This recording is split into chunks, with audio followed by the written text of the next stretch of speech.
मंडी 30 नवंबर शनिवार को इंदिरा मार्केट परिसर में सामान्य वर्ग कल्याण समिति की बैठक का आयोजन किया गया। इस बैठक की अध्यक्षता प्रदेश अध्यक्ष शक्ति चंद चौहान ने की।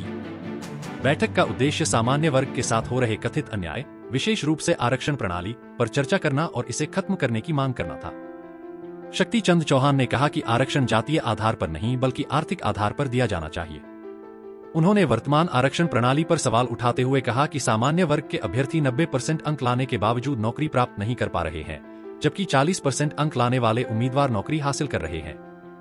उन्होंने यह भी कहा कि ऐसी स्थिति में देश के विकास पर प्रतिकूल प्रभाव पड़ता है। उन्होंने सुझाव दिया कि सरकार को आरक्षण प्रणाली में सुधार करते हुए इसे आर्थिक रूप से कमजोर वर्गों तक सीमित करना चाहिए, ताकि गरीब तबके के लोगों को समान अवसर मिल सके। बैठक में एट्रोसिटी एक्ट, अत्याचार निवारण अधिनियम पर भी चर्चा की गई। चौहान ने सुझाव दिया कि इस अधिनियम को नरम बनाया जाए, ताकि किसी भी व्यक्ति पर जाति सूचक शब्दों के आरोप के आधार पर तुरंत कार्रवाई न की जाए। उन्होंने कहा कि छानबीन के बाद ही एट्रोसिटी एक्ट के तहत मामला दर्ज किया जाना चाहिए। इसके अलावा उन्होंने सामान्य वर्ग आयोग के गठन की मांग की और मंडी जिले में सुकेती और व्यास नदियों के तटीकरण का मुद्दा उठाया। उन्होंने कहा कि मानसून के दौरान मंडी वासियों की सुरक्षा सुनिश्चित करने के लिए इन नदियों का तटीकरण आवश्यक है। शक्तिचंद चौहान, प्रदेशाध्यक्ष सामान्य वर्ग हिमाचल प्रदेश। हमारा जो आज का जो मुद्दा है यहाँ इकट्ठे होने का, कि एक हमारी कुछ यहाँ मंडी की समस्या भी है और कुछ हमारी प्रदेश स्तरीय समस्या है और कुछ हमारी जो है राष्ट्रीय स्तर की समस्या है।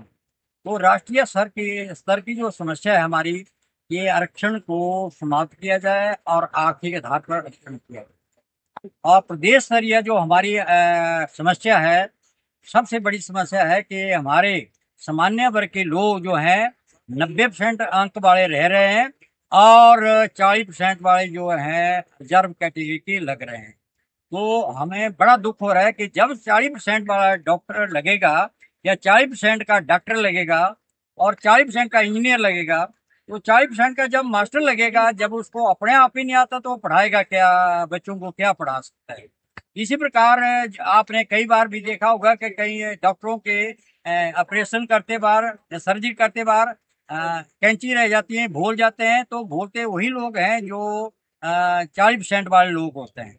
इसी प्रकार इंजीनियर जो है 40% के लगाए जाएंगे तो हमारे पुल और मकान जो है और जो बिल्डिंगें हैं, भवन है, वो गिरेंगे।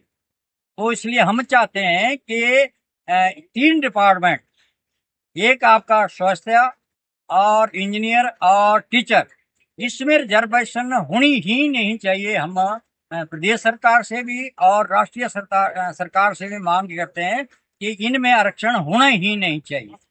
और दूसरी कैटेगरी में, दूसरे विभागों में अगर आरक्षण देना चाहते हैं तो वहां भी केवल योग्यता के आधार पर ही आरक्षण दिया जाए।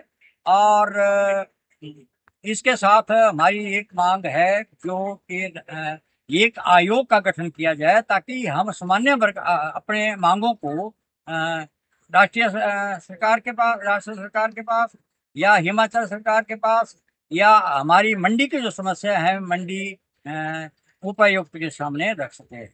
तो हमारी यहाँ मंडी की भी बहुत सी समस्या है। जिस तरह हम भूतनाथ गली में जाते हैं तो कंजेस्टेड गली है और वहाँ जो आपके जा रहे हैं, मतलब स्कूटर और स्कूटी और बाइक जा रही हैं और कई दुर्घटनाएं हो रही हैं। तो हम चाह रहे हैं कि इन स्कूटरों का समय जो है नियत किया जाए, ताकि दुर्घटना से बचा जाए। इनका समय जो मैं चाह रहा हूँ कि 5 बजे के बाद और 9 बजे से पहले ही मुकर्रर किया है। इसके बाद कोई इन गलियों में, भूतनाथ गली और ये आपकी 2-3 गलियां हैं जहाँ कंजेस्टेड है, वहाँ मतलब इनको रोका जाए। और इसके साथ साथ ये जो है स्टेडियम, क्योंकि वहाँ हमारे बहुत से बच्चे खेल रहे हैं और वहाँ स्टेडियम नहीं बनना चाहिए। अगर वो पैसा, ज़्यादा पैसा है तो हमारे ये जो आपके व्यास नदी है और सुकेती खड्ड है, उसको चैनलाइज किया जाए, ताकि मंडी जिला को या मंडी के लोगों को बरसात में पानी की समस्या से बचाया जा सके, बाढ़ की समस्या से बचाया जा सके। और यही हमारी मुख्य मांग है।